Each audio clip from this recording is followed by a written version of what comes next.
Buenas noches, buenas tardes.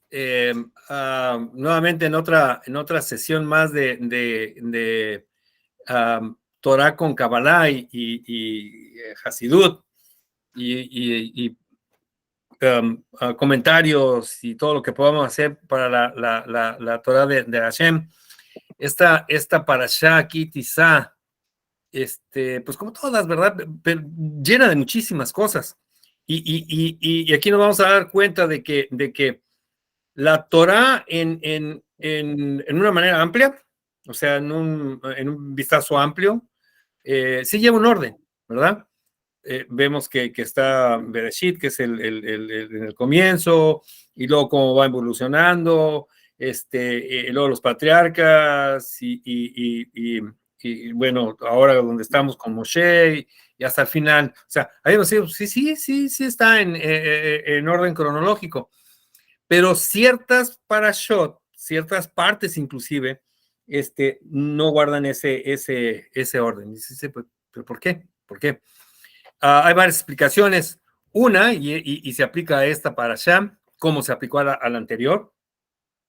La Torah no va en un estricto orden ¿verdad? Entre parashá y parashá, o entre parashots, ¿verdad? Porque puede ser salteado. Porque la Torah lo que hace es presentar lo relevante de Hashem, de la santidad, de nosotros, ¿verdad? Acordemos que tenemos un cuerpo que es físico, pero nuestro cuerpo contiene el alma, así que somos seres espirituales en una experiencia terrenal. El alma está confinada. Entonces, si no es relevante, pues la Torah inclusive no lo presenta, no lo muestra, aunque buscándole, ya metiéndose a lo profundo, lo vamos a encontrar, porque la Torah es completa, ¿no? Pero sí lleva una cronología, ¿no? No sé, sí lleva, pero fíjate lo que comento. Lleva, en términos generales, sí lleva una cronología, pero en términos particulares, hay algunas ocasiones, como en esta parashá, que no lleva ese orden cronológico, no lo tiene, ¿ok? Entonces, una es de que a la Torah no se le escapa nada, en la Torah está todo. Aparentemente nosotros vemos y dicen, no es relevante, pero ya adentrándonos profundamente nos vamos a dar cuenta que ahí está. Lo que pasa es que a nuestros ojos no aparece así. Y otra explicación es de que Hashem siempre manda el antídoto primero, ¿ok? Y después la enfermedad. Para cuando llegue la enfermedad, el antídoto ya lo tenemos. Y este es el caso en esta parashá. En las parashas anteriores, y en particular la anterior, habla de el Mishkan, la construcción del Mishkan y la santidad. Y vamos a hablar otro poquito de eso hoy, ¿ok? Y que con esa santidad que nos toca a nosotros, porque la tenemos que hacer, ¿ok? Hashem tiene santidad siempre. Nosotros somos los que, aunque no parezca, tenemos santidad, está oculta, no la vemos, pero nuestros actos convertimos los objetos físicos, todo lo que es físico, y lo elevamos a santidad, ¿ok? Entonces, eso fue lo que pasó con el Mishkan. Pero en esta parashá viene lo del becerro de oro, ¿ok? Una desconexión tremenda, pero que también nos vamos a dar cuenta que tenía que suceder. Ya lo sabemos. Es parte del proyecto universal que tiene Hashem. Tiene que suceder. Entonces, esa desconexión se presenta y después viene lo del Mishkan. Ese es el orden cronológico. Primero la desconexión, primero esa cosa tremenda del becerro de oro, esa idolatría, y luego viene cómo curarse. Entonces, por eso es que decimos, a veces cambia. Lo que leímos, lo que aprendimos la semana pasada con la parashá anterior, en realidad pasa después de lo que vamos a hablar ahorita. ¿Ok? Entonces, con respecto a eso, algunas preguntas, algunos comentarios que tengan ustedes. ¿Nada que decir?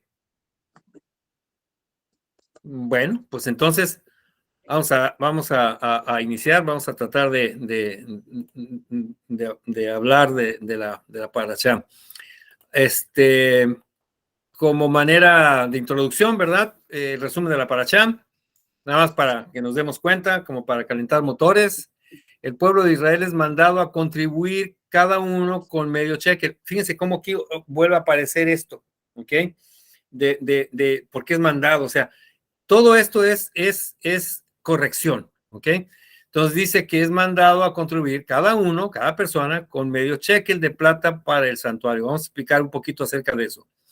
También son dadas las instrucciones para construir el kior, una gran vasija de agua para el santuario, donde se lavaban los Cohen antes de hacer los servicios, junto con el aceite de unción y el incienso. Y siempre aparece al final el incienso. Y lo vimos también en la parashá anterior, que lo último que habla de lo que habla la Torá en la parashá, tanto en esa como en la anterior, o sea, no nada más la que acaba de pasar, sino en la anterior, habla de todos los utensilios del Mishkan. Y en la siguiente parashá habla de las vestimentas los Cohen y del Cohen Gadol. Y hasta el final habla del altar del incienso. ¿Por qué? Porque ese es lo santo de lo santo. Y hablamos algo de eso, qué significa, no que los otros no tengan validez. Claro que tienen validez, claro que tienen una importancia tremendísima, pero el altar del incienso es el que eleva todo lo que hemos hecho. Y literalmente lo elevaba, porque el incienso, ¿verdad? Al quemarse subía y demás, y van ahí las chispas que nosotros no vemos, pero que en aquel entonces sí las miraban, de las chispas rescatadas, de las chispas elevadas, rescatadas porque ahí estaban, lo único que se necesita, y existen, y es lo que hacemos o tratamos de hacer, de elevar esas chispas divinas. Los artesanos sabios de corazón, Betzalel y Ahaliab, son puestos a cargo de la construcción del santuario.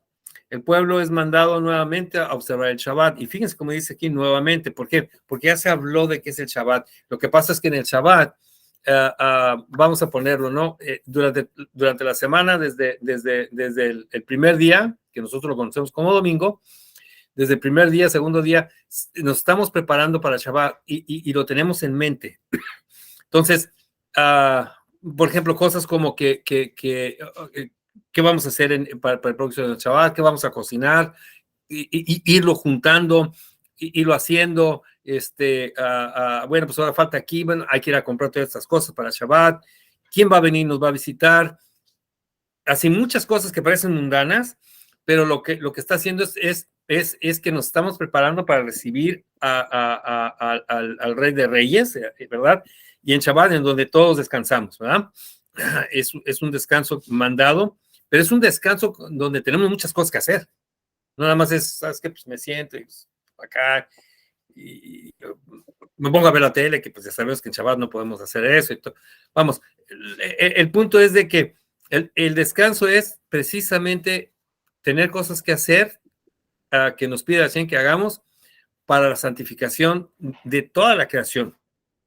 El Shabbat, se acaba el Shabbat, pero dice, observando el Shabbat, obtenemos lo necesario, tanto energéticamente, anímicamente, bendiciones y demás cosas, que nos va a durar toda la semana.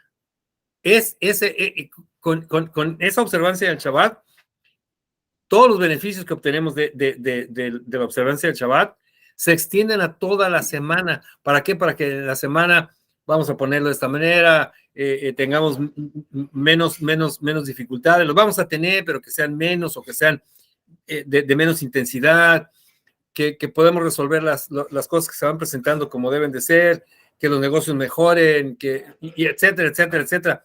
El observar el Shabbat cubre toda la semana, ¿ok? Se extiende, es la energía para cubrir toda la semana, pero al mismo tiempo, entonces recordemos lo que dijimos hace lo que acabamos de decir.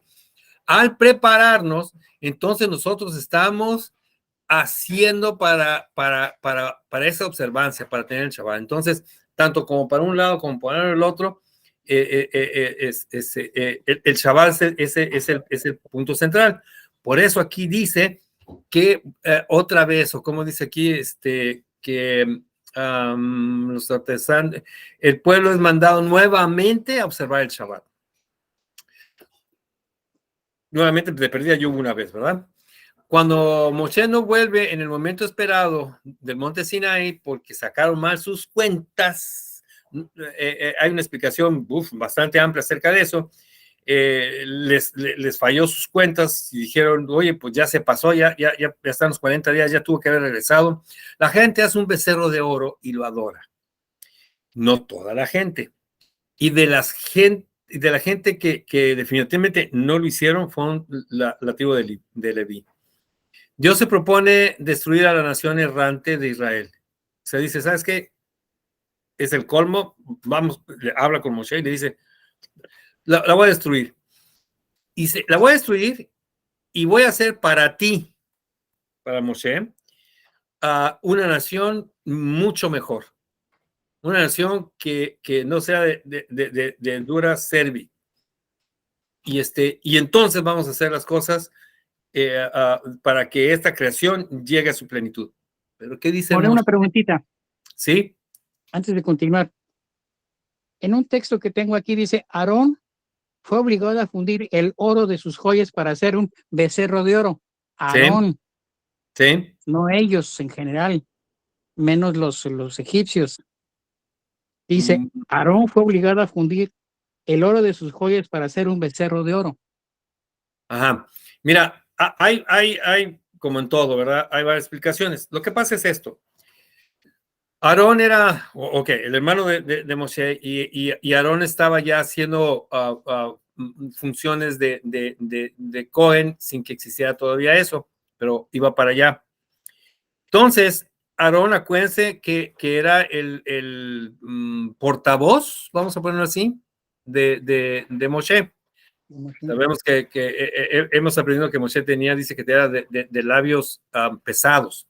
Unos dicen que eso significa de que no podía hablar bien, otros dicen que eso significa que era tartamudo, y así, ¿verdad? Entonces, Moshe hablaba las palabras de Torah directamente como decía Hashem, pero caray, ¿y qué quiere decir eso? No lo conocían, la Torah no se había dado, ¿ok? Aarón se encargaba de traducirlo, vamos a ponerlo así, de interpretarlo, ¿ok? Entonces, Aarón ya tenía cosas que hacer, ¿ok? Y era mucho lo que tenía que hacer. Entonces, se va Moshe y entonces se queda Aarón. Cuando sucede todo eso, dijeron, ¿sabes qué? Que, pues, ¿quién sabe qué le pasó a Moshe? Y no va a venir porque ya debe haber llegado, se quedó por allá, no aguantó, fue tanta la energía, pues, queremos un Dios. Fueron algunas personas nada más. Entonces lo que Aarón trató de hacer fue de dilatar la cuestión de la creación de un ídolo, porque sabía que eso los iba a perjudicar.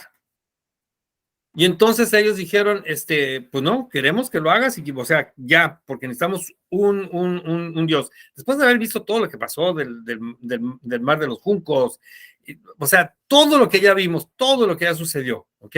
Dijeron, queremos esto. Entonces Aarón dijo, bueno, ¿sabes qué? ¿Quieren hacer eso? Recauden todo el oro que tengan. Bueno, no sé si dijo todo, pero recauden oro y luego les manda decir que vayan con sus mujeres, con sus esposas y les pidan sus adornos, ¿ok?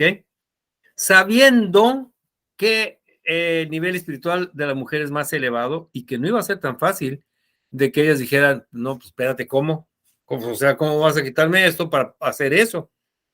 Y lo que trataba era de que las mujeres hicieran que entraran en razón. Y algunos que no iban a entrar en razón, entonces dilatar esto que le estaban pidiendo, porque él sí sabía que su hermano Moshe iba a regresar. Por eso dicen que él lo hizo. Pero como pero en realidad él no lo hizo, pero como él mandó a hacer eso, no me acuerdo el nombre de alguien que se puso de su lado y lo mataron. Entonces, Aarón dice, no, pues es que si yo hago eso, pues ahorita me van a apedrear a mí también. ¿Ok? Entonces, dice, bueno, ¿saben qué? Órale, pues, tragan oro y se va a fundir. Nuevamente, varias versiones. Unos dicen que sí, él lo tomó y lo puso a un lado, pero al ponerlo a un lado, entonces estaba echándolo a un fuego, y que él lo echó al fuego para que se fundiera. fundiera. Sí, para que se fundiera. Otros dicen que no, que él solamente lo apartó y entonces alguien más lo puso y que lo apartara. Al final él tuvo que ver, o sea, intervino en ese evento, ¿ok? Porque unos dicen es que no le quedaba otra. El caso que sí intervino él. Pero que él haya dicho, sí, aquí está, y lo vamos a hacer ya, pronunciar algunas palabras, el Midrash, el Talmud, dicen que no, ¿verdad? Su intención fue dilatar ese proceso, ¿sí? ¿Ok? Right, entonces, dice aquí que Dios dispone de destruir la nación, y entonces Moshe le dice, no, tú sacaste a todo este pueblo, tú dices tu palabra, tú dijiste a Abraham que su descendencia iba a ser quien entrara y iba a hacer todo lo que tú ya tienes estipulado en tu Torah. Si los destruyes y los matas, entonces no se va a cumplir lo que tú dijiste.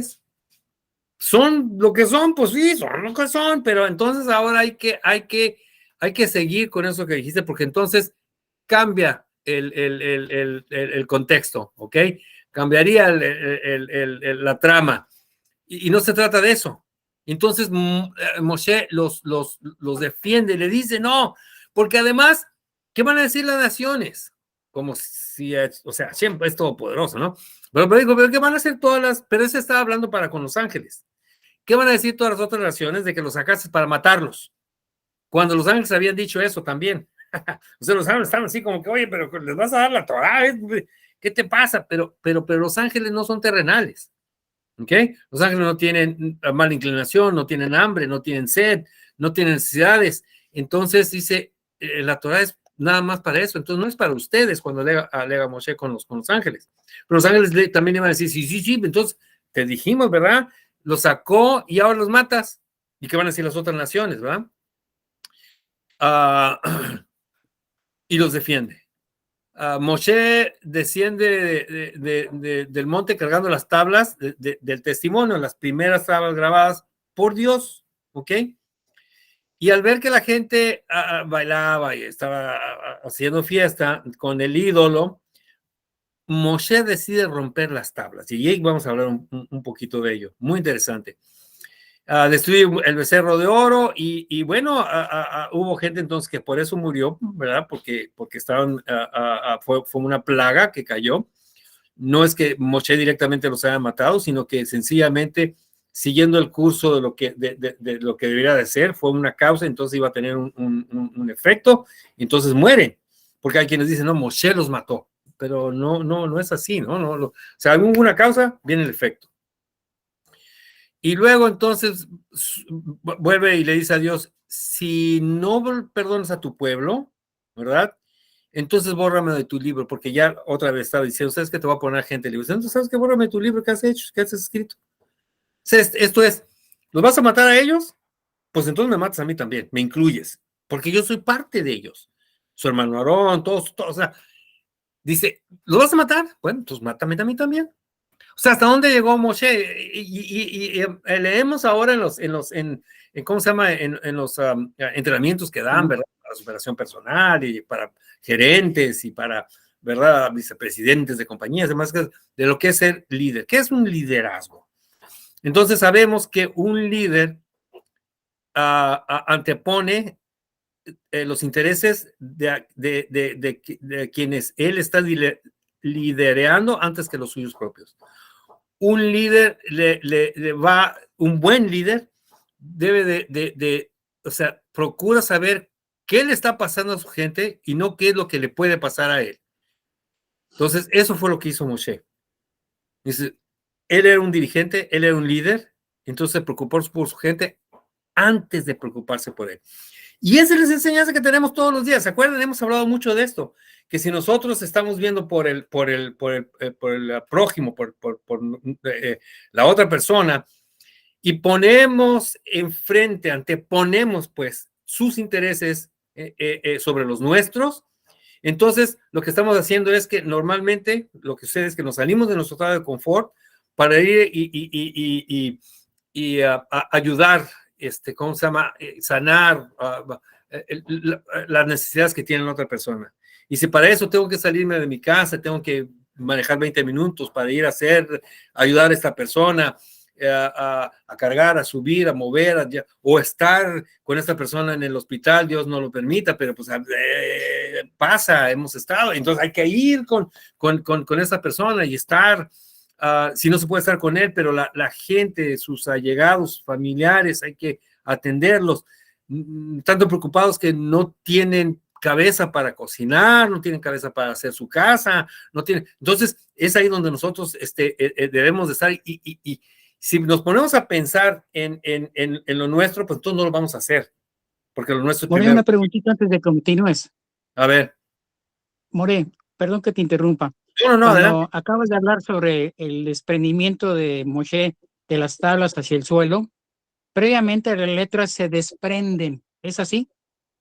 Sí. Las tablas no caen con las letras, se desprenden antes. Y hay una razón. Resulta que las letras se empiezan a desprender cuando Moshe toma, nuevamente, varias interpretaciones. Cuando Moshe decide romperlas, las letras se desprenden. ¿Ok? Y las rompe. Y vamos a ver por qué. ¿Ok? O sea, sí tiene razón. Además, las tablas se pueden leer tanto por enfrente como por atrás. ¿Ok? Y esas tablas las escribió Hashem mismo. Él mismo. Las siguientes tablas no las hace Moshe. Y ahorita vamos a hablar. Digo, no las hace Hashem. Le dice Moshe, tú la vas a escribir. Tú las vas a escribir. ¿Ok? Es lo mismo, nada cambia, pero ahora tú los vas a escribir. Y cuando baja Moshe del monte después de esos 40 días, con las tablas, su rostro era tan radiante que se tenía que cubrir, ¿verdad? Y solamente se lo destapaba para hablar con Hashem y para enseñar la ley, para enseñar la Torah al pueblo. Pero cuando no hacía eso, entonces se lo cubría. Y eso tiene un simbolismo, eso tiene mucho que ver. Vamos a decir un poco, o lo puedo decir ahorita, lo que pasa es esto, que en las primeras tablas, como fueron hechas por Hashem, ¿ok? Dices, esas tablas están tienen más divinidad que las tablas que Moshe grabó, pero Hashem le dice qué es lo que tiene, cómo hacerlo y demás cosas. Dice, bueno, pero hay una cosa, las tablas que entrega Hashem, él las hizo. Entonces, ¿dónde está el mérito del humano ahí? En las segundas tablas ya está el mérito del humano. El humano lo hace. Es el esfuerzo que en todos nosotros tenemos que hacer en nuestro día a día. Es el esfuerzo, son las ganas, es la intención, es el actuar, ¿verdad? Al hacerlo así, no nada más vienen los mandamientos, vamos a ponerlos así, sino que además viene cómo hacerlos. ¿Se acuerdan de cuando el monte Sinaí que dijeron, después de escuchar los dos primeros, que dijo, ¿sabes qué, Moshe? Mejor tú escúchalo, porque no va a ser que van a morir. De hecho, varios murieron. ¿Por qué? Porque sus almas se identificaron tanto, o sea, que estaban gozosas y estaban saliendo para regresar. Y mismo Hashem les dijo, no, regresen a los cuerpos porque su misión está en los cuerpos, no está acá. Entonces, varios murieron. Pero ¿y los 3 atributos, no, More? Entra nuevamente, esos son después. Salen sus almas, muere la persona, pero cuando regresa el alma, la persona vuelve a vivir otra vez. ¿Ok? Entonces, entonces ahí estaba hecho de que aquí están los mandamientos. ¿Ok? Sí, los aceptamos, sí, porque es mucho, no lo aguantamos, pero en realidad no se sabía, la gente no sabíamos, o sea, que estamos diciendo que sí. Ahí están, pues ahí están, y se pueden leer, y había lógica en ello, pero lo interno no se sabía. Y Purim, de eso se trata. ¿Qué es lo que se trata? Que ahora lo que se aceptó en el monte Sinaí, en Matan Torah, ¿okay? Ahora se tenía que poner en práctica.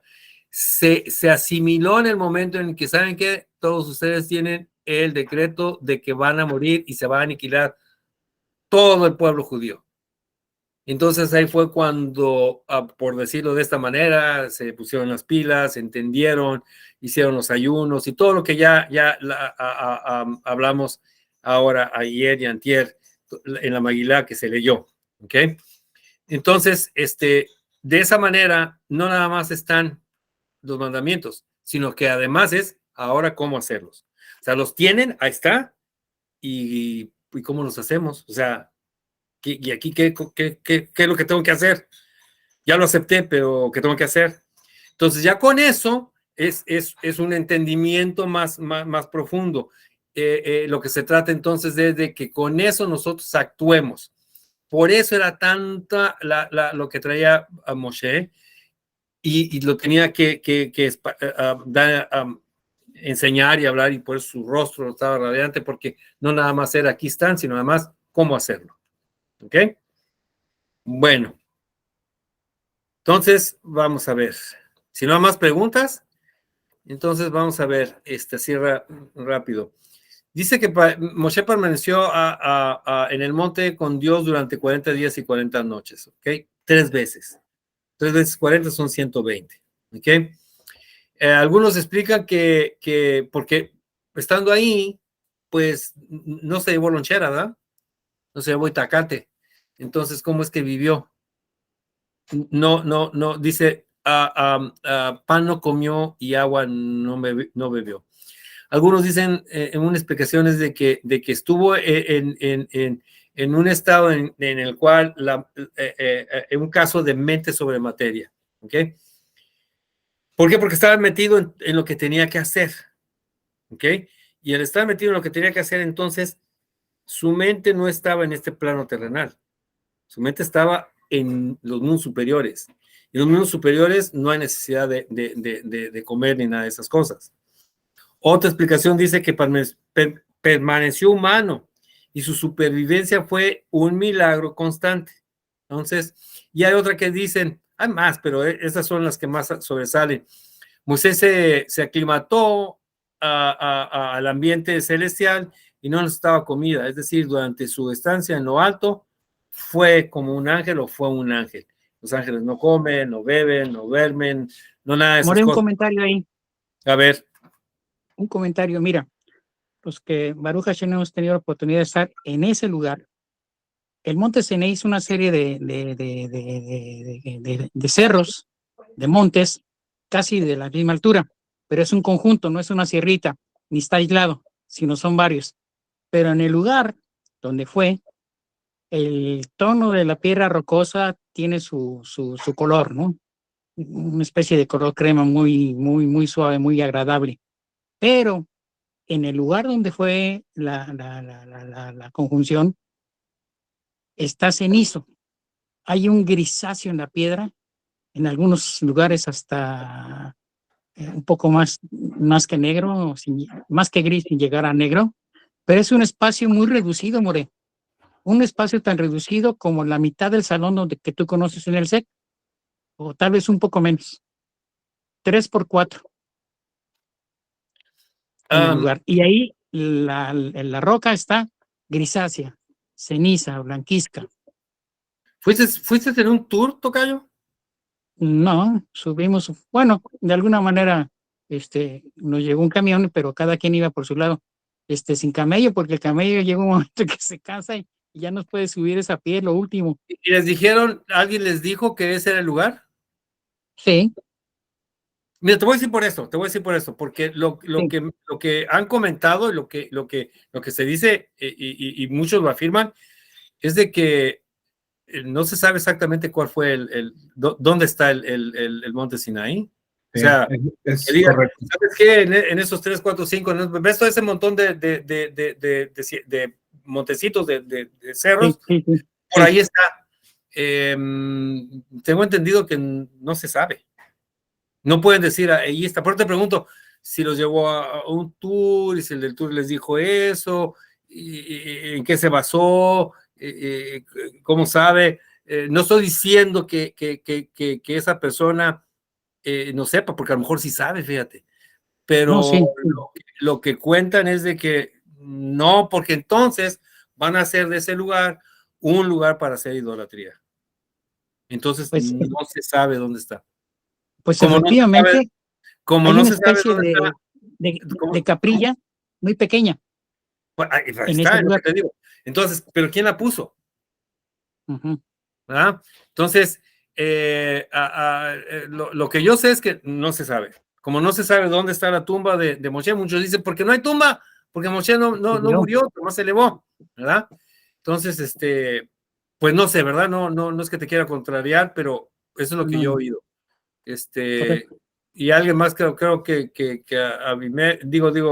Moshe Payares también dijo algo de eso, y tú también, Sí, sí, es lo que he visto, lo que he escuchado de manera formal que no se conoce el lugar exacto del Sinaí, exactamente por lo que tú acabas de decir, para ajá, evitar idolatría pero ajá, para fines, como bien dice el maestro Yehuda, para fines de turismo sí dicen, mira, aquí es este y aquí es el otro, pero sí, realmente no es algo reconocido. ajá, A ajá, diferencia de las tumbas de los Adikim, esos sí están reconocidos. ajá, O que pudiera tener una placa que justifica o ratifica o certifica a alguien, alguna autoridad que ese es el lugar, que pero, no existe, desde luego. pero ¿cuál es esa autoridad? Claro. ¿Ya? Ok, ok. Entonces, ¿alguien más? Ok, este, dice, vamos a ver qué más dice. Ah, pues habla entonces de que cualquiera de esas tres condiciones, ¿verdad? Pudo haber sucedido. Las segundas tablas, como ya dijimos, tenían lo mismo, pero fueron escritas por Moshe con instrucción de Hashem. ¿Ok? Y habla aquí también de que la ventaja de las segundas tablas sobre las primeras es que esas tablas, y aún y con todos los acontecimientos y aún en estos días por todo lo que ha pasado, esas tablas no están rotas. Algunos comentan porque esas tablas no se van a romper. Otros dicen que no se rompieron por divinidad y demás cosas. Otros aseguran de que esas tablas no se van a romper por sí mismas, ¿verdad? La energía que ya tienen, la divinidad que ellas tienen. Dice que, bueno, ya hablamos del rostro radiante de Moshe, pero aquí viene una cosa importante. Le dice a Hashem, talla tú, le dice así a Moshe, las segundas tablas con las mismas palabras de las primeras tablas que tú rompiste. Caray. Suena así como que, pues, Hashem le está diciendo, tú las rompiste, pues ahora tú las haces, así algo así como que, ¿ves? Por lo que hiciste, así como cuando uno rompe un plato, ¿verdad? Y dices, sí, pues ahora lo pega, tú lo vas a pagar porque tú lo rompiste, o tú vas a tener el dinerito para comprar el otro plato. Pero vamos a ver en realidad qué es lo que está pasando. ¿Qué fue lo que pasó? Vamos a ver, ¿qué sucede? Le dice a Hashem, ve y baja, cuando ya tiene las tablas, las primeras, porque tu gente se corrompió. ¿Qué quiere decir eso? Que para cuando Moshe empezó a bajar con las tablas, ya habían hecho el becerro, ¿correcto? Bueno. Y en las tablas, el segundo mandamiento dice, no harás ídolos. Y quien transgrede ese mandamiento, pues hace una causa y luego viene el efecto. ¿Por qué? Porque algunos dicen, viene el castigo, pero Hashem castiga. O sea, existe eso del castigo. Entonces, es una causa y viene un efecto. Haces esto, pues entonces esto es lo que va a pasar. Pero resulta que las tablas no se habían dado al pueblo. Las tablas no se habían comentado siquiera, mucho menos enseñado. Pero Moshe venía con ellas. Y eran las tablas de la ley, pero la gente no lo conocía. Sabía, porque ya sabían de que no se vale hacer idolatría. Pero como todo antes de Matán Torah, se observaban, pasaba el momento de la observancia y volvió otra vez todo lo físico a hacer como era antes. Mientras se observaba el mandamiento, la ordenanza, entonces la pieza física, inclusive el suelo, se volvía santo. Cesaba eso y cesaba la santidad. ¿Ok? Entonces sabía, claro que lo sabía. Pero viene Moshe y ve todo eso, y Moshe, nuevamente, ¿qué es un líder? El líder antepone los intereses y el bienestar de su gente antes que el de él. Lo ve y dice, ups, espérate tantito. Si se entregan, entonces van a ser juzgados muy severamente. Pero si no se entregan, nunca se dicen, nunca se leen, pues entonces, ¿qué va a pasar? No va a pasar. Y entonces decide romper las tablas para que el efecto sea menor. El decreto por hacer idolatría, de estar acá, si se hubiera entregado, si se hubieran dicho, si se hubiera enseñado y si lo hubieran aceptado, de hecho ya lo habían aceptado, ¿ok? Entonces lo baja. Va a haber un efecto, claro que va a haber un efecto, inclusive así lo dice, que hasta nuestros días lo estamos sintiendo, ¿ok? Pero de estar acá bien arriba, lo baja, la rompe, y entonces ya no hay, como quien dice, delito que perseguir, porque no se ha hablado, no se ha dicho, no se ha puesto en efecto. Hagan de cuenta como una propuesta de ley que se queda en eso, propuesta de ley, y no pasa de ahí. ¿La rompe Moshe o se le caen de las manos? La rompe Moshe, según lo que, por ejemplo, hoy se ratificó, hoy lo leímos, hoy lo hablamos. Moshe las rompe.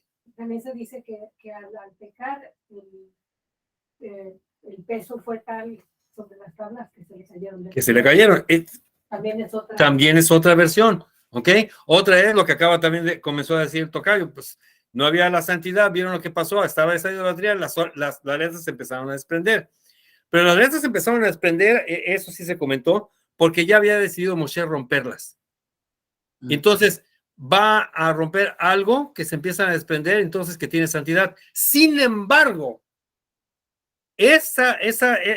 todas esas piezas de las primeras tablas están en el arca. Y si están en el arca, quiere decir que las letras están en el arca también. More, ¿okay? Una pregunta ahí. ¿Sí? En el supuesto de que no se hubieran desprendido las letras, ¿se podía pensar que aún así Moshe las hubiera tirado? ¿La respuesta es no anticipada? No, la respuesta es sí. O sea, ¿con todo y las letras? Con todo y las letras. La caray. Cosa está que cuando Moshe decide romperlas por eso, Hashem está de acuerdo en ello. ¿Desprende las letras? No, está de acuerdo en que las rompa. ¿Por qué? Porque el efecto que se va a tener si se entregan, si esa propuesta de ley, vamos a poner así, se aprueba, ¿verdad? Por el cabildo, vamos a ponerlo de esa manera, ¿no? Por el Congreso de la Unión, pues ya es ley. Entonces el proceso fue, primero primero Moshe pensó en tirarlas, después se desprendieron las letras y después las tiró. No sé si sea así, ¿verdad? Pero pudiera ser que así fuera. La cosa está que cuando él piensa y dice, lo voy a romper, Hashem accede y dice, ok, pues rómpelas. Por eso le dice, talla tú las segundas tablas con las mismas palabras de las primeras tablas que tú rompiste. Ahí no se puede pensar que Moshe ya había visto que se habían desprendido las letras, ¿no, verdad?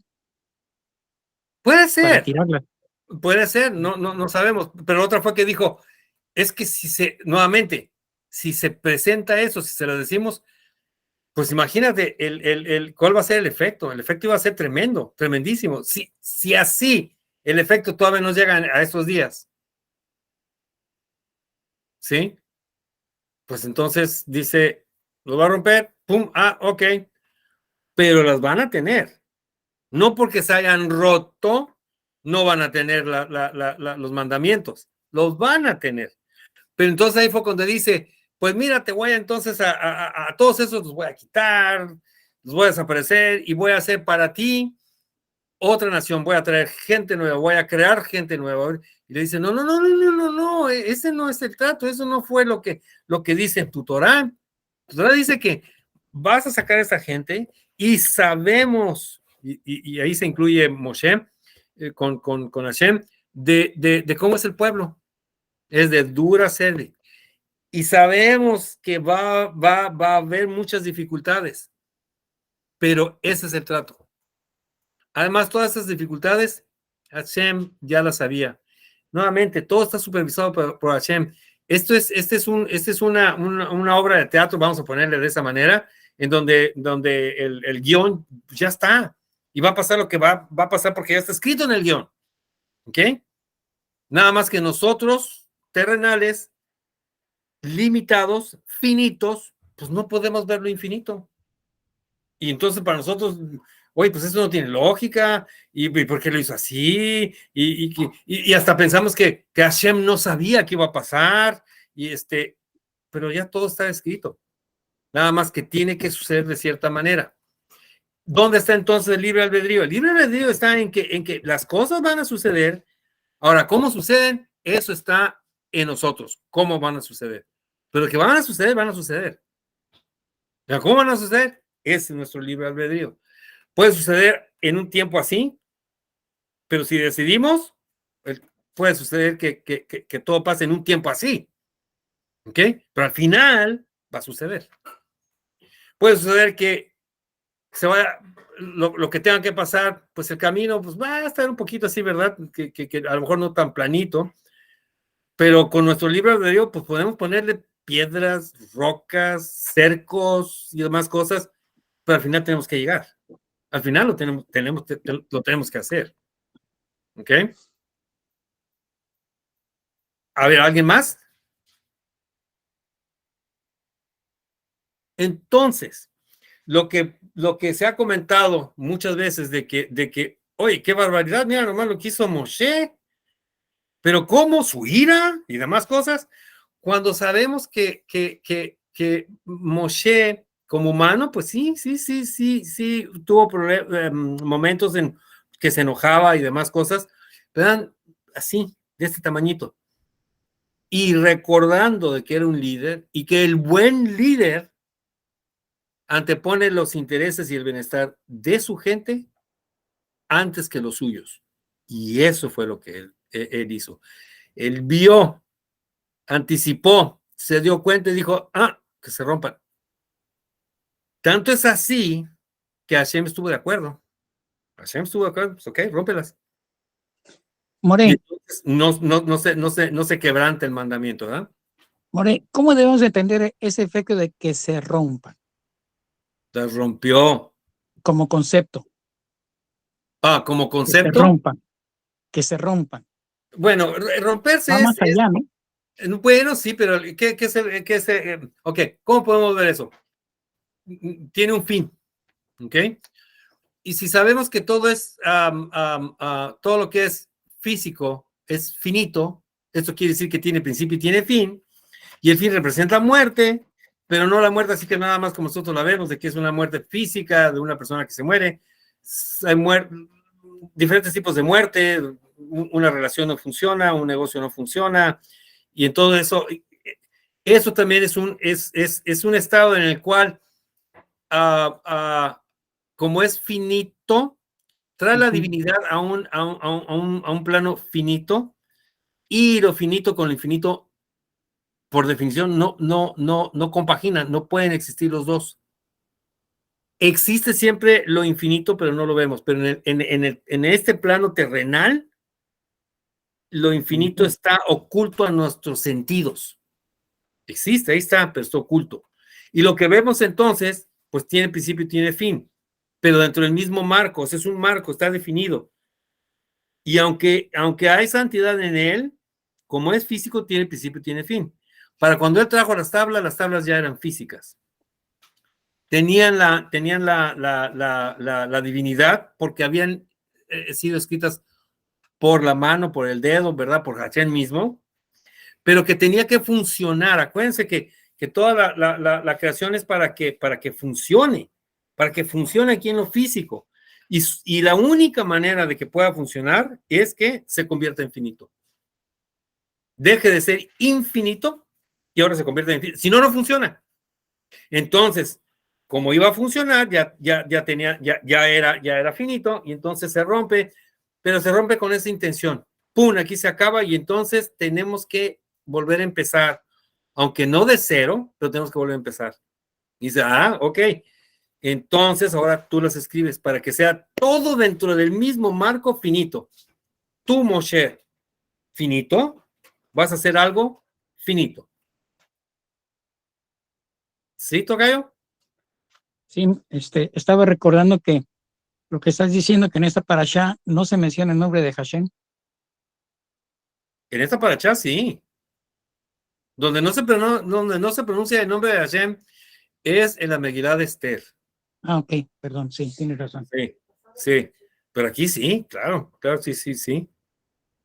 Solamente en la Megilá de Esther. Y acordémonos, ¿verdad?, las razones por qué no se pronuncia, además cosas, hay un ocultamiento, la gente se asimiló, se está asimilando, y unos dicen se olvidaron de Hashem, otros dijeron, pues se olvidaron intencionalmente, ya no quisieron saber nada, bla, bla. Sí, está oculto, ok, pues entonces ahí les va el decreto de muerte, ok. Pero eso es en la Megilá, ok. Y luego habla del medio shekel, ok. Sabemos que si contamos directamente, dice que la santidad, ¿cómo dice? Sí, la santidad no descansa en las cosas contadas.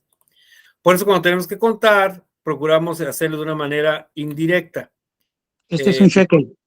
No, pero en general contar, mucho menos es con el dedo apuntando, si es que 1, 2, 3, es que está apuntando, porque hay una energía de muerte ahí, ¿ok?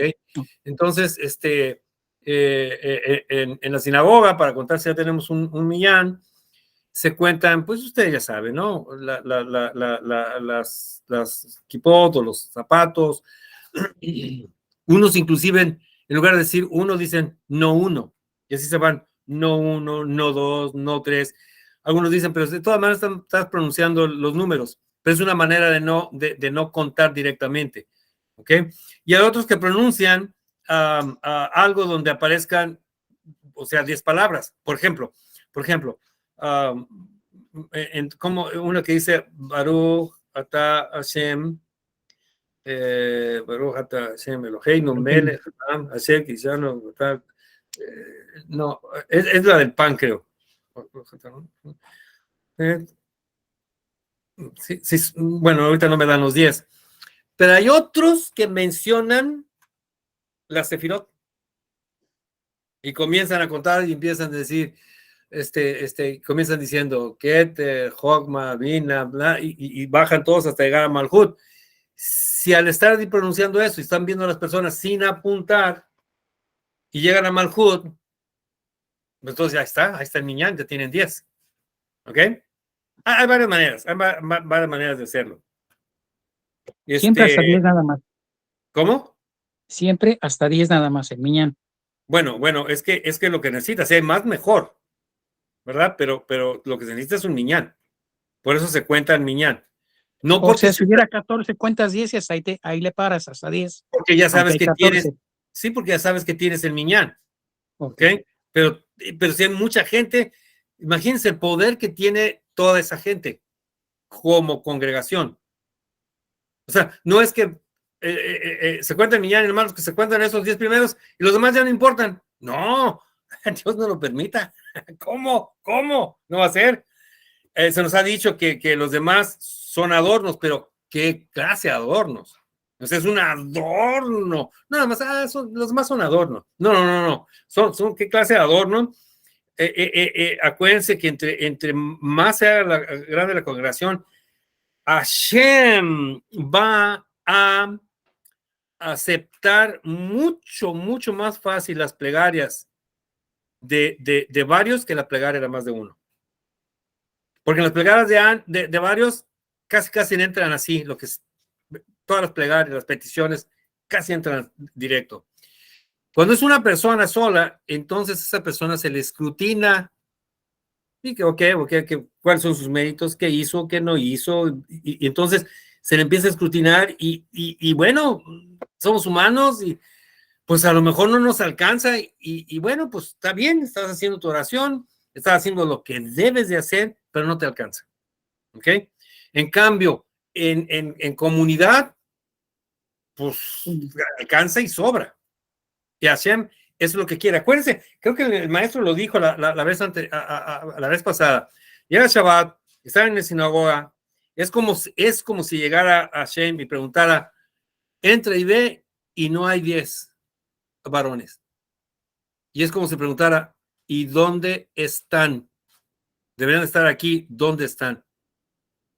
Y eso no es agradable a Hashem, porque el mandamiento es que estemos reunidos 1,000,000 para hacer el servicio, no nada más de Shabbat, todos los servicios, pero en Shabbat, por la importancia, el peso que tiene Shabbat para toda la semana, entonces ahí es donde más Hashem pregunta y dice, ¿qué pasó? ¿Dónde está? ¿Ok?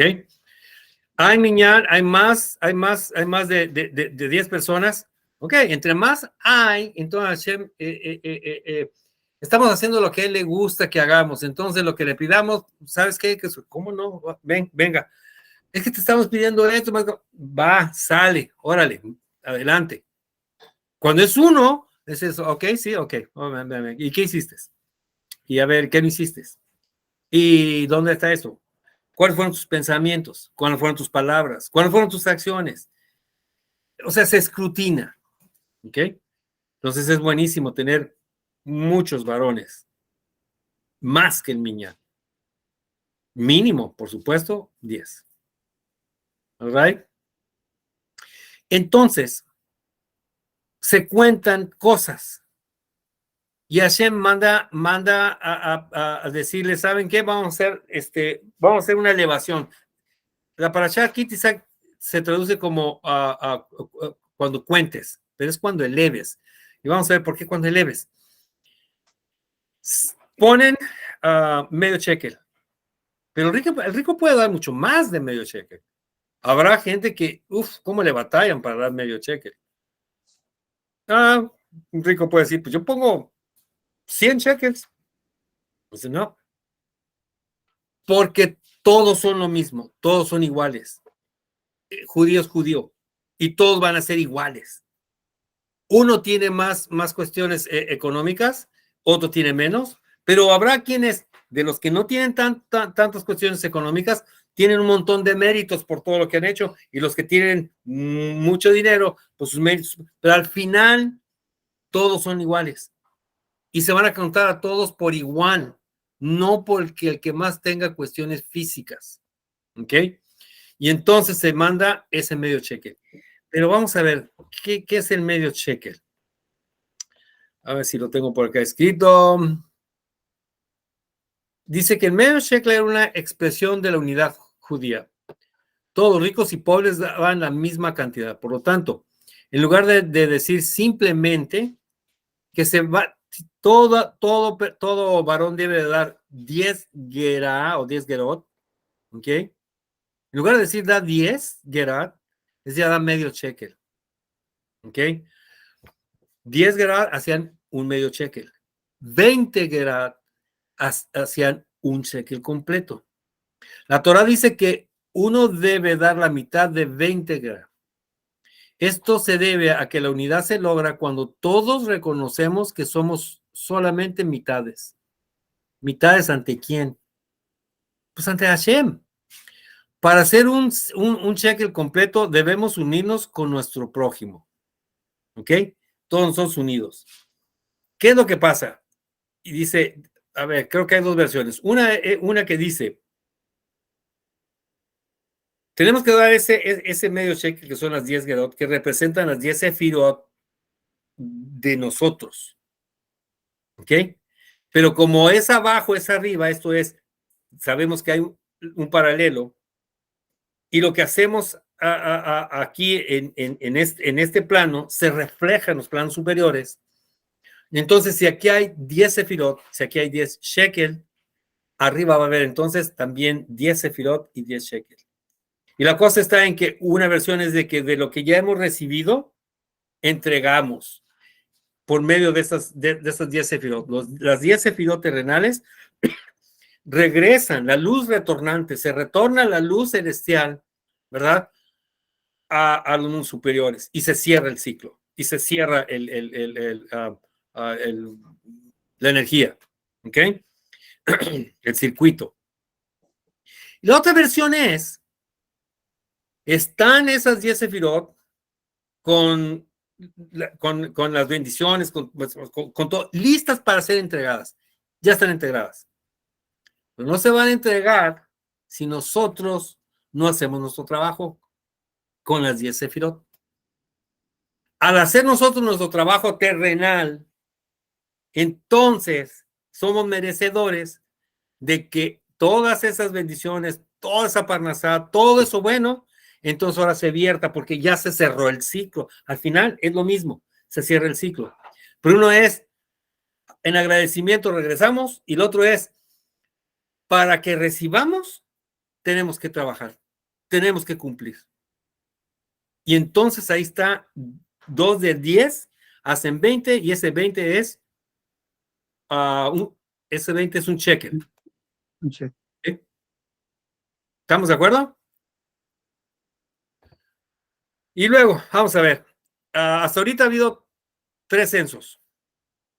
El primer censo cuenta a 70 que entran a Egipto, ¿se acuerdan? Dice 70 almas. En el segundo censo es cuando se sale de Egipto. Y cuentan que son, el censo da 603,550. Y estos son varones entre 20 y 40 o 20 y 60. Oh, ya me confundí. Pero que son aptos para la guerra, por ejemplo. ¿Ok? Si sumamos 603,550 número por número, es 613,000, ¿no? No, 603,000. 603,000. No, 603,550. ¿Ok? Si lo sumamos, va a ser 6 más 0, más 3, más 5, más 5, más 0. Al sumarlos nos da 19. 19 es 1 más 9. 10. 10. 10, 1 más 0. 1.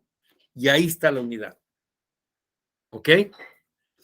Luego, el tercer censo es después de lo del becerro de oro.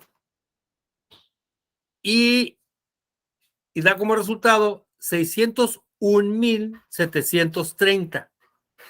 Nuevamente, 6 más 0 más 1 más 7 más 3 más 0 nos da 17. 17 es 1 más 7. ¿Ok? 8. Y sabemos que todo lo relacionado con 8 es trascendencia. Trasciende. No se queda nada más en la cuestión terrenal. No se queda en lo completo. Podemos completar algo. ¿Y qué va a pasar con eso? Si no se pone a trabajar, si no se pone en acción, Entonces, ¿se va a quedar en que está completo? Pues sí está completo. Está como las fábricas, imagínense, las fábricas de los automóviles. Ya completaron el automóvil. Ahí está completo, ya no le falta nada. Y luego, no, pues ahora tienes que salirlo, ¿verdad? Entonces, ya cuando empieza a hacer su función, que alguien lo conduce, entonces empieza a entregar los beneficios. Lo lleva al trabajo, se pueden traer el mandado, ¿ok? Entonces, ese es el 8, la trascendencia de que ya tenemos tiempo hablando de trascender.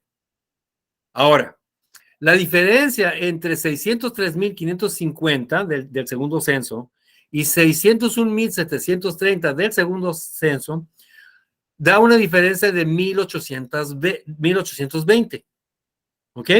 Ese 1820 es el número de veces que el nombre de tetragrámatón en la Torah aparece. ¿Ok? Tiene más que ver, pero ya no me alcanzó el tiempo, del 1820, pero si lo contamos, el nombre de Hashem, ¿ok? En el tetra, Yud, Kei, Bab, Kei, aparece 1800 veces en la Torah. Bueno, pues hasta ahí. ¿Preguntas? Muy bien, porque han hecho preguntas o comentarios. Adelante, por favor.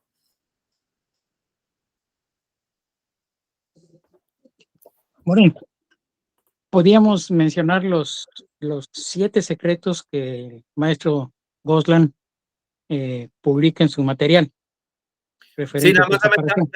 vamos dando tiempo a ver si alguien tiene ¿cómo se llama? Algún comentario o algo más, porque o sea, lo que hablamos de la paración nada más es una porción. No sé si Moch en Payares tenga algo más, o alguien más, no importa, o preguntas antes de hacer eso. Y poderte hacer nosotros preguntas de los secretos que vas a decir, poderte preguntar también, ¿verdad? Claro. ¿Qué tal? Buenas noches, maestro. Buenas noches. Pues a mí me gustaría comentarles un poco sobre los 4 pecados que se mencionan en la Torah, relacionarlos con esta parashá. Habla de uno de los 4 pecados, los más grandes que menciona la Torah, ¿no? Que en este caso es el becerro de oro. Pues si recuerdan, son 4 pecados generales que la Torah habla de estos eventos que aparecen. El primero es el pecado de Adán y Java. El segundo es el pecado de Joseph, la venta de los hermanos, y es el que vendieron sus hermanos. Y el tercero es esta parashá, el becerro de oro. Y el cuarto, pues, es el pecado de los espías. Entonces, cada uno tiene su propia motivación interna de cada uno de ellos.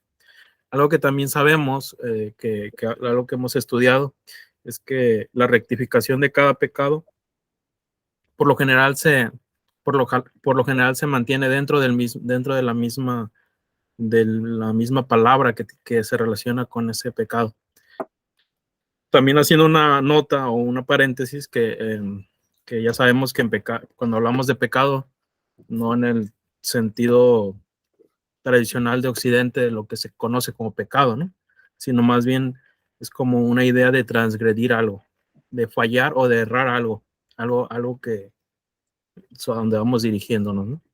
Entonces, bajo este contexto, si recordamos el primer pecado, se habla sobre la pasión o el deseo de recibir para mí mismo, cuando baja a este nivel de que ve y dice que se le hace apetecible a la vista el pecado del fruto, de comer del árbol. Entonces habla de ese deseo. El segundo pecado, que es el de los hermanos de Joseph, es el deseo de la envidia, la parte interna de la envidia, o los celos, perdón. En este caso, y el último pecado de los 2 espías, pues habla del miedo. El miedo de poder triunfar, de poder conquistar esa parte. Y antes de ese, tenemos el pecado de nuestra parashá. En esta parashá, el pecado del becerro de oro, ¿a qué se podría referir? A ver, a mí me gustaría saber si alguien de los que estamos aquí podría tener un comentario de que si en estos pecados se habla de la pasión, del deseo por recibir por mí mismo, la otra es el de la envidia y el miedo, el becerro, ¿a qué se podría referir? ¿Cuál sería la parte interna de este pecado? Porque mucha gente o muchas personas han interpretado que esto es como que quisieron hacer un dios a Hashem ahí, pero la parte interna es muy diferente de lo que han comentado los jajamín sobre este pecado. Entonces, no sé si alguien de aquí tenga algún comentario sobre cuál sería esta parte interna de este pecado. Me vas a hacer hablar, Moshe. A ver. Pues, recuerda que estábamos comentando que en sí no estaban buscando hacer un Dios, sino no está Moshe, pues ocupamos que alguien esté, que se haga cargo de nosotros, porque nosotros no queremos, no podemos. Físico que esté ahí. No me acuerdo la palabra, pero era como, ¿cómo se llama? Se me fue la palabra. Okay. Muy bien. ¿Cuál era? Bueno, mira, de acuerdo a la gematría que tiene la expresión Egel Hazahab, que es becerro de oro, que tiene la gematría 122, si no mal recuerdo.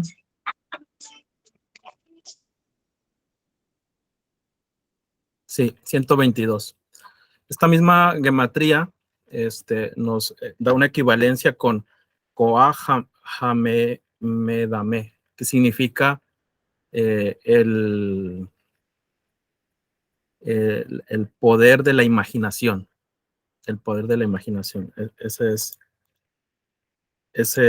la referencia que da. Esta información la desarrolla Rab Ginsburg en su página Galenite. Entonces, cuando habla de que es el poder de la imaginación, él lo desarrolla como la imaginación o el limitante de la mente limitada.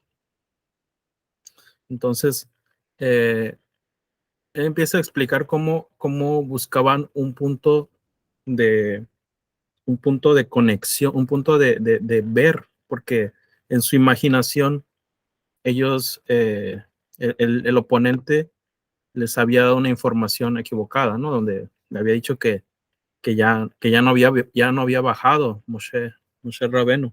Entonces, Ya iba a regresar. ajá, exactamente. Entonces ellos ya tenían su imaginación.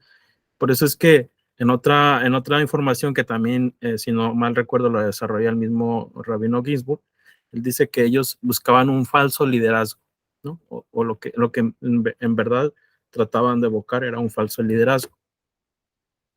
Entonces, partiendo de esta idea de que es un falso liderazgo y cómo se rectificaría, según Rab Ginsburg, también esta palabra, Het, está relacionado con la palabra Hay, que es vida.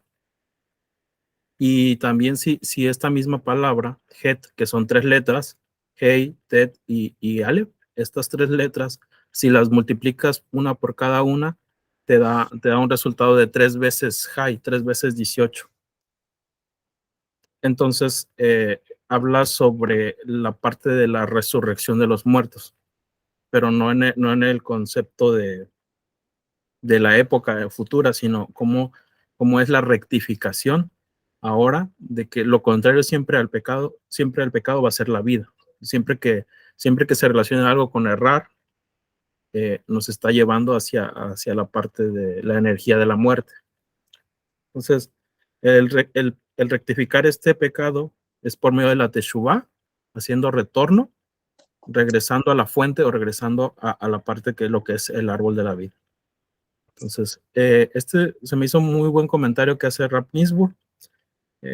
Hay que tener presente los 4 pecados generales, cómo cada uno tiene una intención en su interior y cómo se rectifica cada uno, ¿no? La imaginación, el miedo, el primero que fue el deseo de recibir y la envidia, ¿no?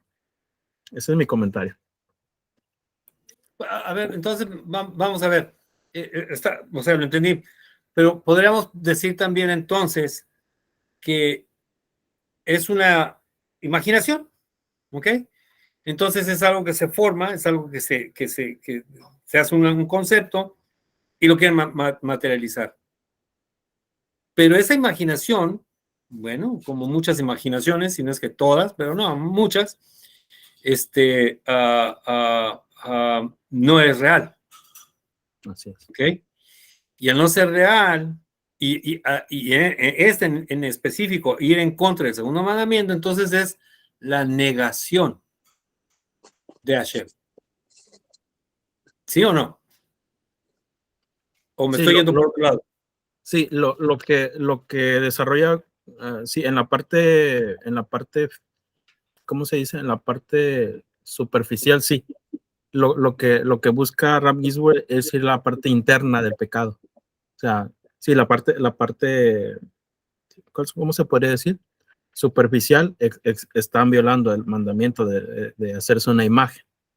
Pero lo que dice Rav Ginsburg, que en realidad no buscaban hacer un Dios o no creían que ese Dios fuera Hashem, sino lo que querían era sustituir a Moshe, que era lo que ya no veían, porque a quien ya no veían o a quien ya su imaginación, dice que en su imaginación ellos ya veían que Moshe estaba muerto, entonces ya no lo veían, entonces ellos decían, necesitamos un apoyo donde vamos a nosotros a enfocar nuestro líder. O quien Pero mira, pero al crear el becerro, decían, mira Israel, este es tu Dios, así lo dijeron. Sí, está en la Torah. Está en la Torah, dice, mira Israel, este es tu Dios. No era entonces nada más Moshe. Entonces ahí estaban negando, ¿verdad? Estaban negando la existencia de Hashem. Estaban negando de que posiblemente, ¿verdad? O sea, Hashem creó todo, pero nos los dejó y ahora nosotros podemos hacer lo que quieran, entonces necesitamos un Dios.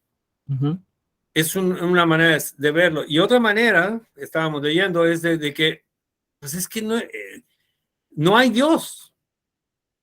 No hay. Entonces, es la negación de la existencia de Hashem. Por eso es que es tan profundo y tan delicado esto del becerro de oro. Que sí, como se comenta, todavía nos llega a nosotros. La manera en cómo lo trae Rav Ginsburg es que él cuestiona, o la cuestión que él hace es, ¿cómo es posible que después de haber tenido cierta revelación en la apertura del mar de los juncos, cómo es que haber visto todas estas maravillas que ya habían experimentado, las 10 plagas y todo esto, cómo es posible que ellos buscaban una deidad?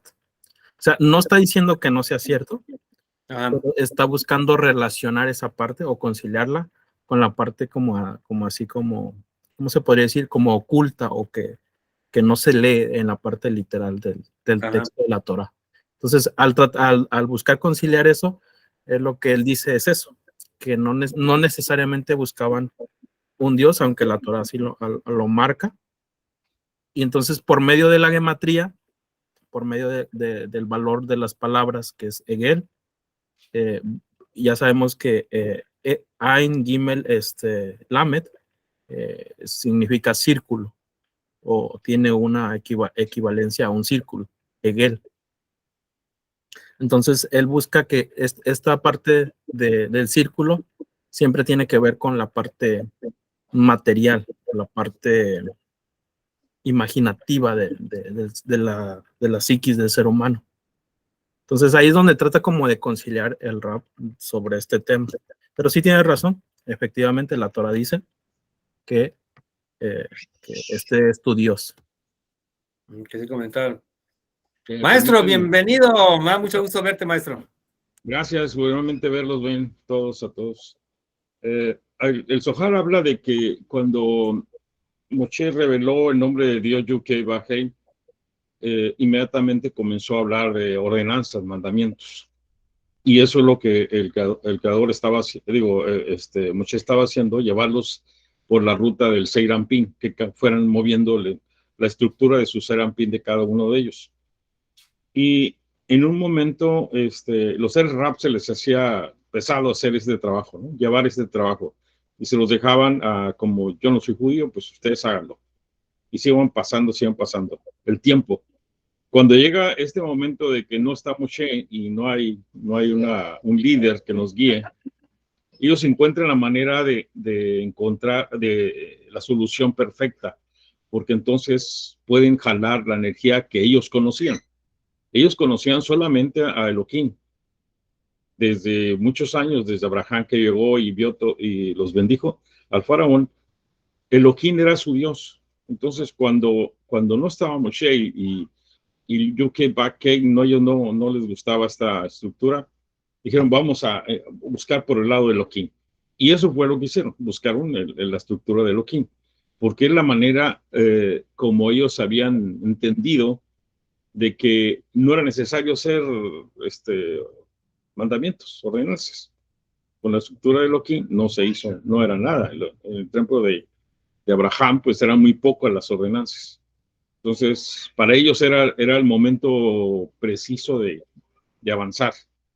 Y el otro aspecto era de los que estaban ahí, que eran los nietos de Labán, encontraron la fórmula para que el alma de su abuelo se activara, porque el alma de su abuelo estaba incluida en la hierba, estaba dentro de la hierba, y no había una elevación del alma, el alma estaba ahí atrapada.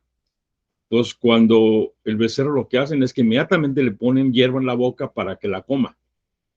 Y es cuando se activa la estructura de la hierba al metal, pero el metal ahora es una estructura de un animal, y el animal se mueve y comienza a hablar, porque había tomado posesión la fuerza del alma de Labán. Entonces hay una combinación, como decían al principio, de que hacemos un lado la fuerza de Yud-Kei-Vah-Hei, nos vamos a dirigir de aquí en adelante con la fuerza de Elohim. Y así fue lo que dijeron, hagamos Elohim.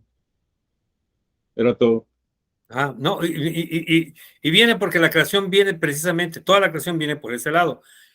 Y nada más hasta ahí, lo dijo ahorita el maestro, hasta ahí se conocía.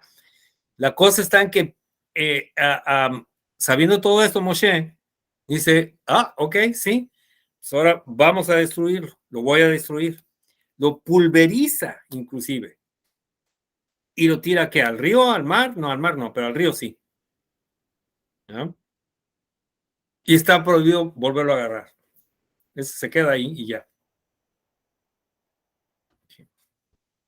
Y dice también el Zohar que ya cuando el animal, el ídolo se disolvió en el agua, dio de beber agua a todos los que estaban Sí.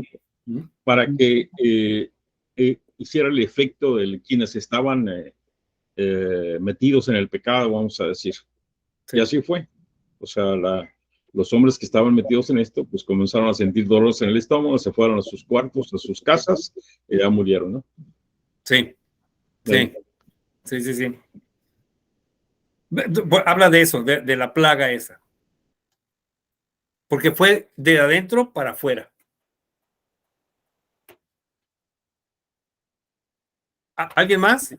El otro aspecto es también que había que depurar, porque si no se iba a contaminar todo el pueblo. Había que limpiar todos los que habían estado, los que habían participado en este evento, con excepción de la tribu de Leví. Sí. More, tengo una pregunta. En el aspecto práctico de este evento en especial, ¿cómo se podría trasladar a nuestros días, a la parte práctica?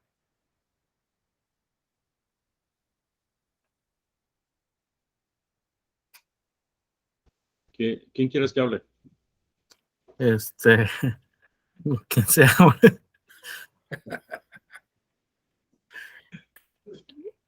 Bueno, lo más común que se vea, observa a veces, es que sabiendo que hay una energía todopoderosa que le pertenece al Creador y que este Creador que tenemos y que lo usamos es la fuerza Yud-Kei-Vah-Kei, que es estar apegado a la Torah con las estructuras de los mandamientos. Muchas veces encontramos un camino o nos vamos por un camino corto para no hacer esta actividad, ¿verdad? Y ahí donde viene Yasser Hará, que desde el rezo comienza a distraernos para que no lo hagamos o disminuyamos los minutos que estamos haciendo y así. Y hay un cambio en la vida de nosotros, porque si vemos la estructura de Dios como Yud-Kei-Vah-Kei, que representa los 613 mandamientos, sí es una fuerza grande, poderosa, pero se requiere mucha dedicación. Estar dedicados, estar compenetrados en el tema para hacerlo. Mientras que la fuerza del exterior, la fuerza de otros mundos, otras naciones, pues es más relajado, más suave, ¿no? Y lo vemos a veces en las comunidades, sobre todo en los Estados Unidos, las comunidades reformistas, ¿no? O reform, que poco a poco se van relajando, sin que se metan a otros dioses, pero ahí comienza a haber ese tipo de cosas, ¿no? Después llega la comida y comen puerco y dicen, bueno, pues la Torah dice que te bañas y sales y puedes ser limpio en la tarde, ¿no? Ya estás limpio en la tarde. Entonces son cosas que no debemos de hacerlo, ¿no? Ahora, otra manera. Al final lo mismo, fíjense cómo va a ser lo mismo. Al final va a ser lo mismo. Ok. Moshe dice, ok, voy a subir para traer las tablas. Ok. Sacan mal sus cuentas. Vamos a ponerlo así. Ya se pasó, quiere decir que no va a regresar. Y son parashot que hablan de ocultamientos. O sea, que no se ve. Que están fuera del escenario. En la parasha anterior, Moshe, su nombre no se menciona ni una sola vez. Está fuera del escenario. En la Megilá de Esther, el nombre de Hashem ni siquiera una vez se menciona. Entonces, está fuera del escenario. En los dos casos, no puede haber un vacío. Si no está Moshe en el escenario, si no está Hashem, su nombre, porque siempre está, ¿verdad? Pero su nombre no está en el escenario. Entonces, ¿quién está en el escenario? Todos nosotros. ¿Ok? Entonces, es como si Moshe recibe la instrucción de Hashem. Y ahora Moshe es el instructor. Es el que nos entrena. Es el instructor. Y nos da el entrenamiento. ¿Cuántas veces no estamos oyendo, no leemos y que dice, Hashem le dijo a Moshe que hiciera esto? Hashem le dice a Moshe que hable con Aarón. Le dice que hable al pueblo. Y le dice que, y es lo que está haciendo Moshe. Moshe está dando instrucciones. Es un entrenamiento. ¿Ok? ¿Para qué son los entrenamientos? Para que ese entrenado lo aprenda y lo aplique cuando sea necesario, como debe de ser. ¿Ok?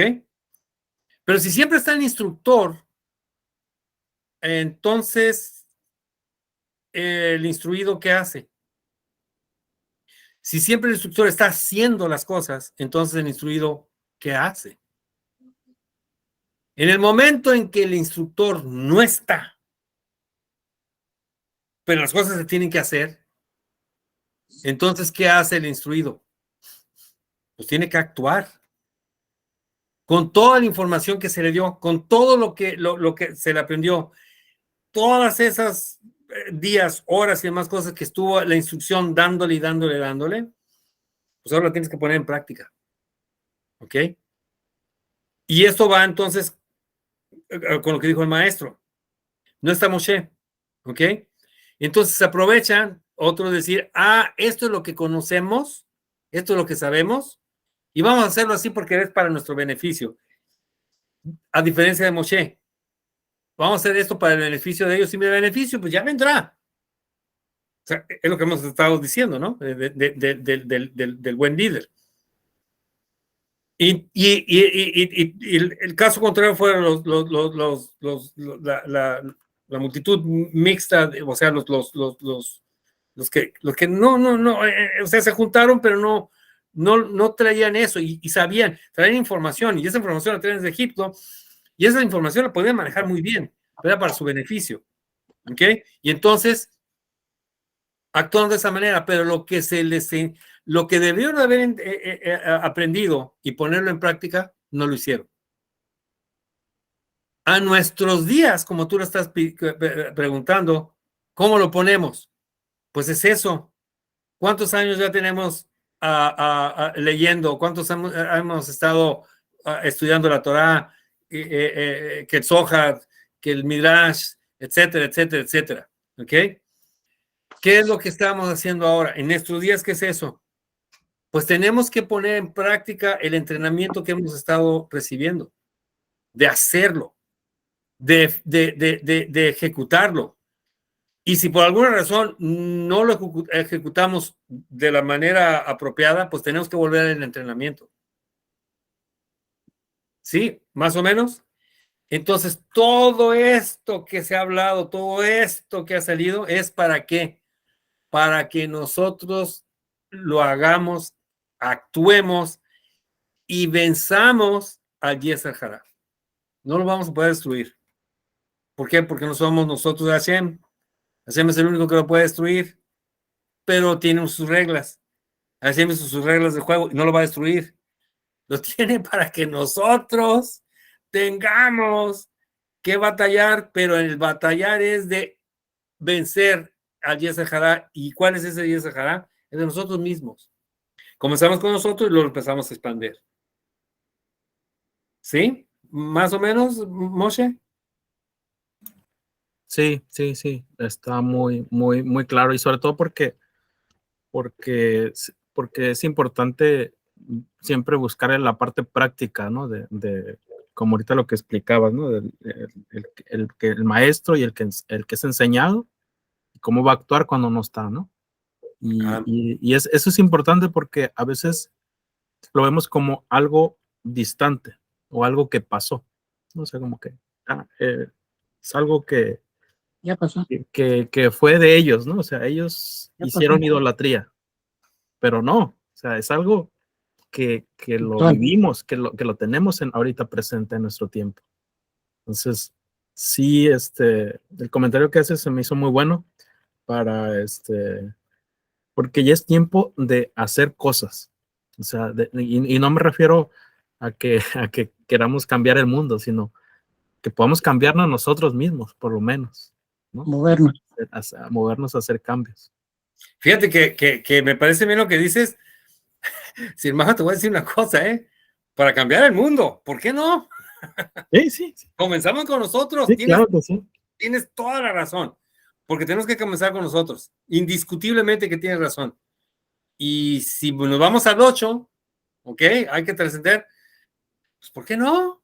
¿Por qué no? En nuestra capacidad de cada persona. Acuérdense que la fragmentación, porque estamos fragmentados, y dices, están fragmentados, pues no. No, es que la fragmentación unida hace el uno, hace el completo. ¿No? Muy bien. Sí. Muchas gracias, Morel. No, Baruch Hashem. ¿Alguien más?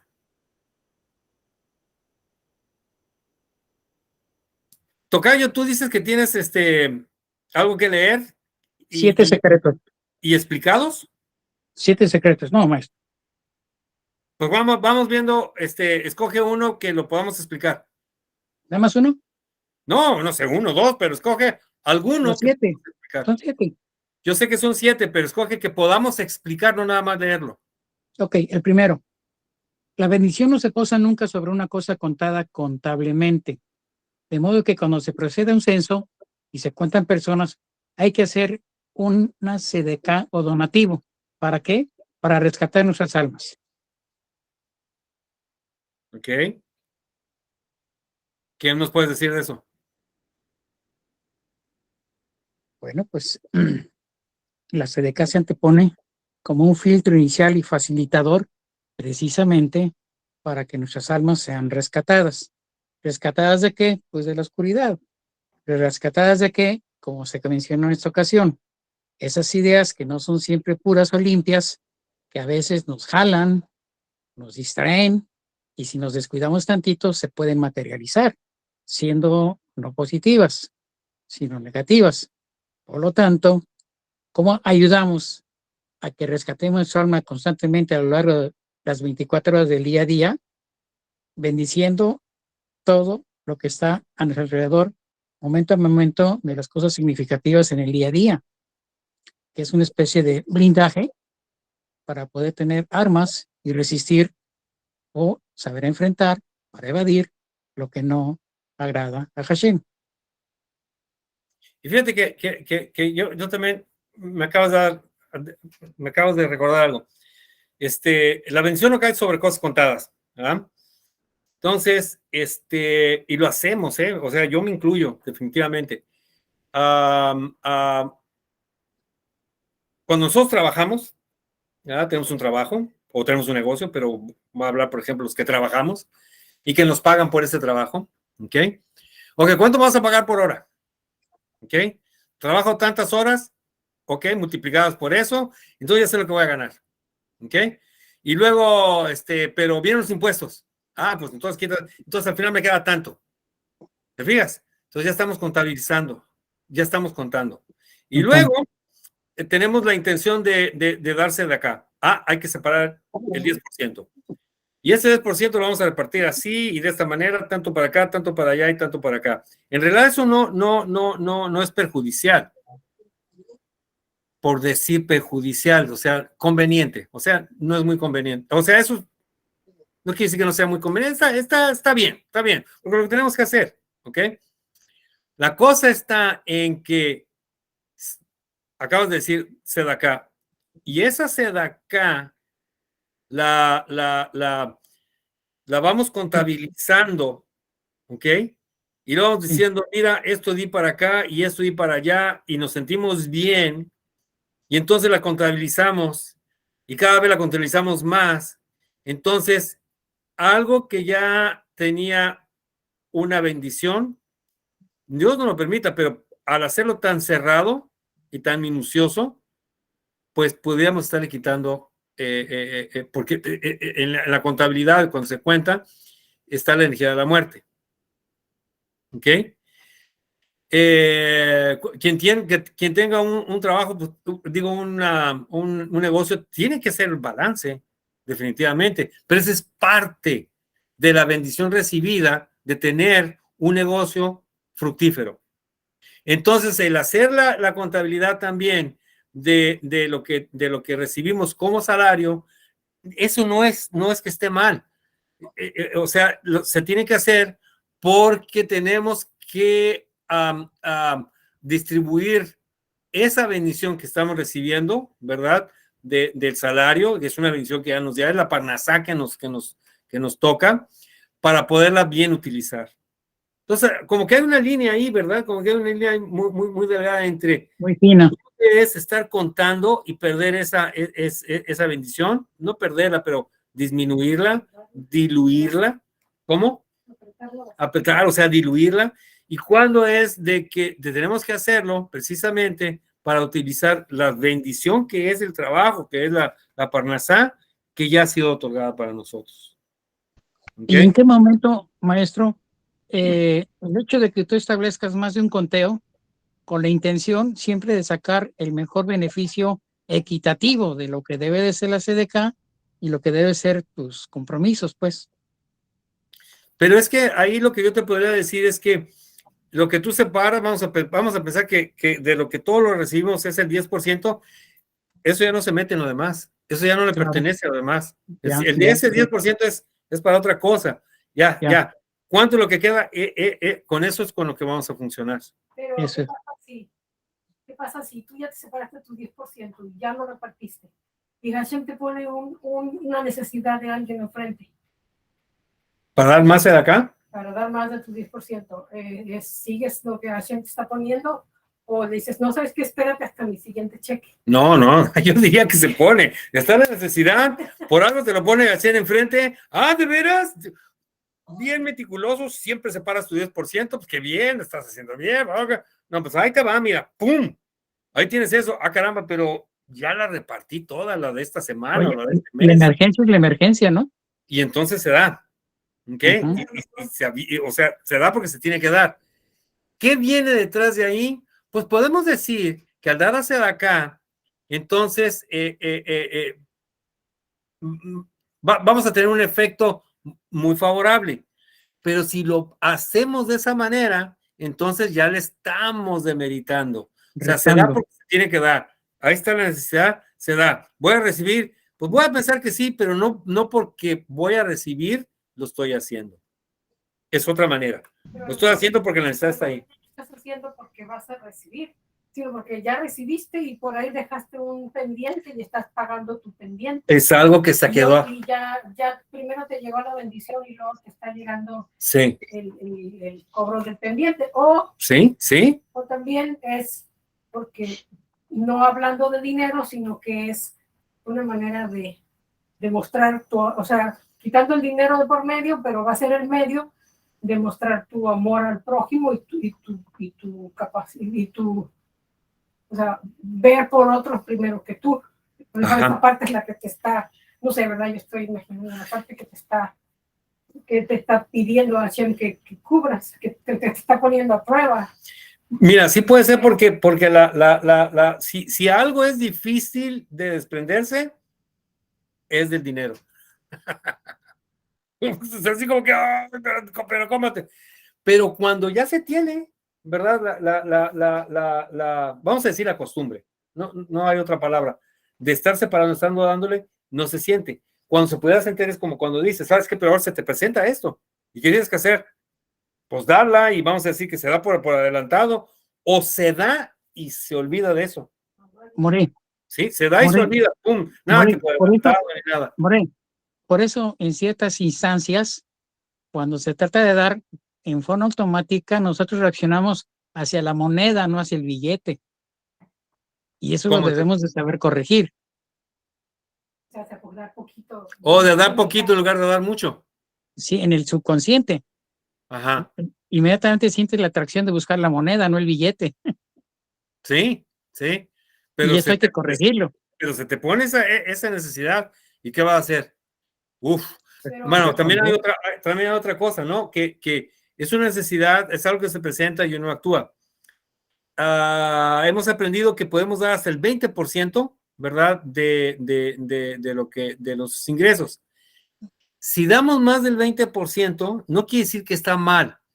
Lo que pasa entonces es que ahora hay que cuidar de no ponernos en el otro lado, de ahora ser necesitados o llamados ponernos en el lado de ser pobre, ¿verdad? Eso es nada más lo que hay que cuidar. Sí, hay que ser mesurados. O sea, nada más hay que cuidarlo, porque si se presenta eso que tienes que hacerlo, pues lo haces. O sea, no te queda más y lo haces. La cuestión es que tendríamos que ponernos a pensar si cada ratito se nos están presentando situaciones de ese tipo. O sea, ¿qué está pasando? ¿Verdad? ¿Cuál es la corrección? ¿Sí? More. La Kabbalah nos enseña que cuando una persona se preocupa por el dinero, siempre va a tener más eventos donde le están pidiendo que comparta. Entonces, yo lo que tengo hace muchos años, lo tomé del Rebbe, tener dólares de un dólar nomás, muchos dólares de uno, y de esa manera saco el billete de uno. o de billetes de 20. También los billetes de 20 son muy cómodos, los tengo separados y los doy. Y de esa manera o sea, no llega. A veces pasa una semana, 2, 3 en toda la semana. Se me hace algo extraño. Ahora que Purim llegó, andábamos viendo los necesitados y también había muy pocos, nos encontramos muy pocos.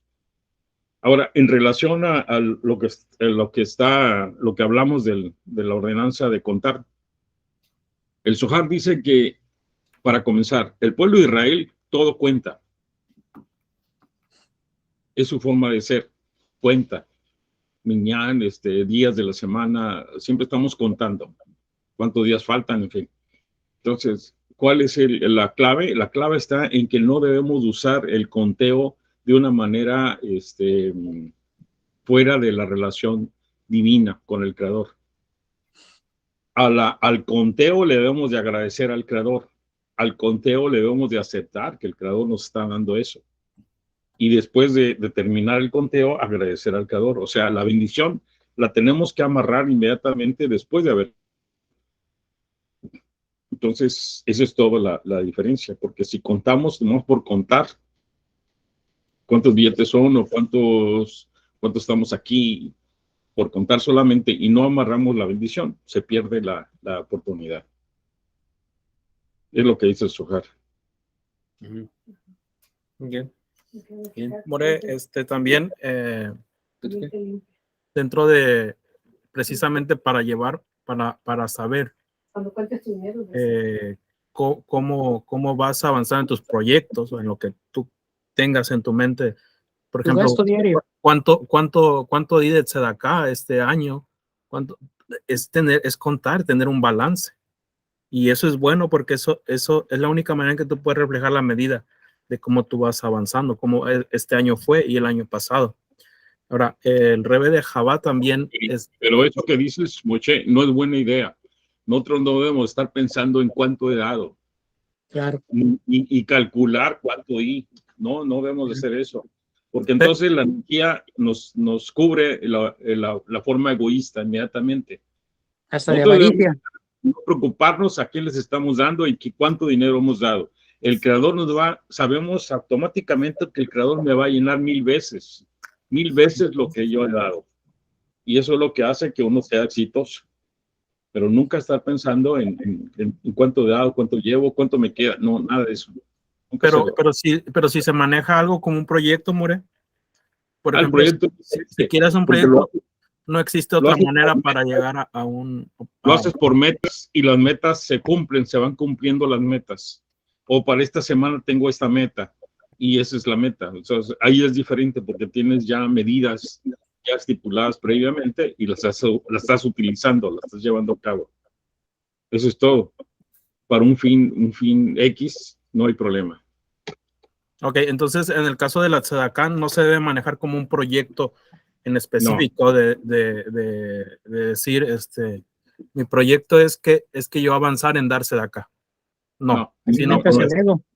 Por ejemplo, si yo este año tuve bendición de dar tanta cantidad, yo quiero aumentar ahora este año para que si puedo hacerlo me dé más Hashem. No. Puedes pensarlo así, pero va a depender del creador. El creador es el que te va a poner las fuerzas que te necesitan. Mientras no. Entonces, si tú, a menos que tengas un proyecto de hacerlo, multiplicarlo, está bien.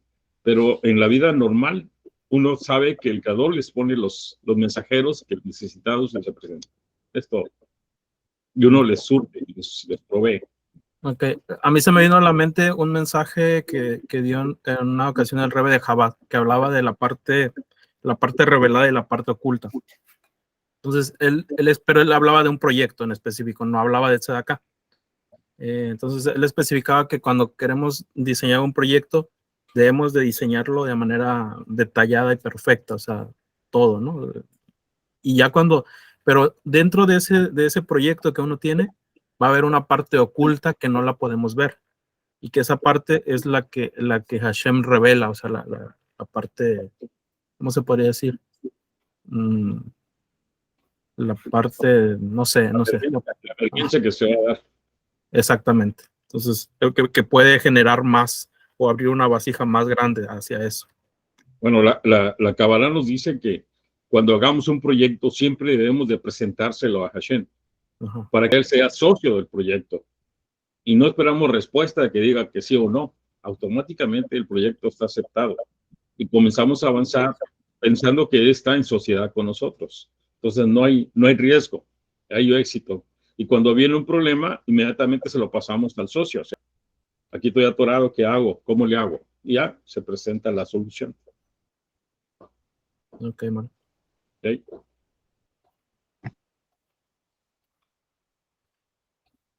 Bueno, de hecho ya se acabó el tiempo. No sé si tengan algo más que comentar o preguntar.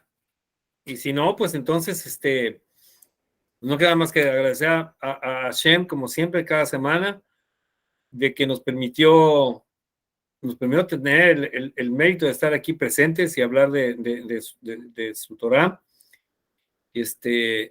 con la intención de aprender, con la intención de saber, de incursionar más, y el fin último es de actuar conforme a la Torah.